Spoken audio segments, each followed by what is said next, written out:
శ్రీమాత్రే నమః. అందరికీ నమస్తే అండి. నేను మీ లక్ష్మీ ప్రసన్న. మనం కొవ్వూరు వారాహి పీఠంలో ఉన్నాము. మన వారాహి పీఠంలో అన్నప్రసాద కార్యక్రమం జరుగుతుంది. అయితే ఇక్కడ ఒక చిన్న విషయాన్ని మీరు గమనించాలి. ఎవ్రీడే మన వారాహి పీఠంలో అన్నప్రసాదం మనం పెడుతూ ఉంటాము.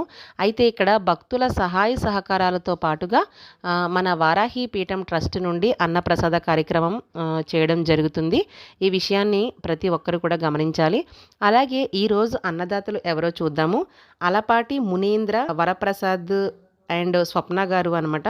వీళ్ళు ఏంటి అంటే మ్యారేజ్ డే సందర్భంగా మన వారాహి పీఠంలో అన్నప్రసాదం పెట్టి చాలా అంటే చాలా మీనింగ్ఫుల్గా సెలబ్రేట్ చేసుకున్నారు వీళ్ళ పెళ్లి రోజుని. అలపాటి మునేంద్ర వరప్రసాద్ గారు అండ్ స్వప్న గారు, మీకు వారాహి అమ్మ అనుగ్రహంతో పెళ్లి రోజు శుభాకాంక్షలు. అలాగే మీరు ఇలాంటి పెళ్లి రోజులు మరెన్నో చేసుకోవాలని మనస్ఫూర్తిగా కోరుకుంటున్నాను. అలాగే ఇంకొక అన్నదాత కూడా ఉన్నారు, పి ఉమా దుర్గ గారు అండి. వీళ్ళు ఉమా దుర్గ గారు, మీకు వారాహి అమ్మ అనుగ్రహ ప్రాప్తిరస్తు, అలాగే అన్నదాత సుఖీభవ. అయితే మనకి ఎవరైతే అన్నం పెట్టారో వాళ్ళు బాగుండాలని కోరుకోవాలి కదా. కాబట్టి ఇప్పుడు మనం ఏం చెప్పాలి? అన్నదాత సుఖీభవ.